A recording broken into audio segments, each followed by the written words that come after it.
নবী সাল্লাল্লাহু আলাইহি সাল্লাম বলেন, কোন ঈমানদার দোয়া করে ক্লান্ত হয় না। দোয়া করে কি হয় না?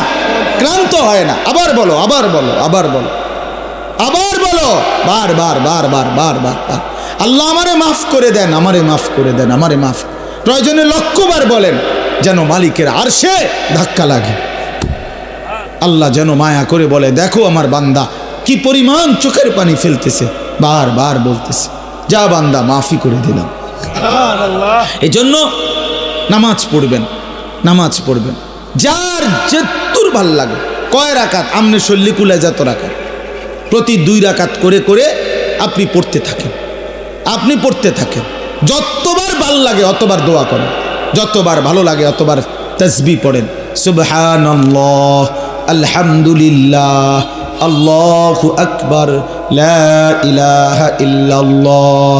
তাসবিহ পড়েন, সারা রাত জেগে ইবাদত করেন।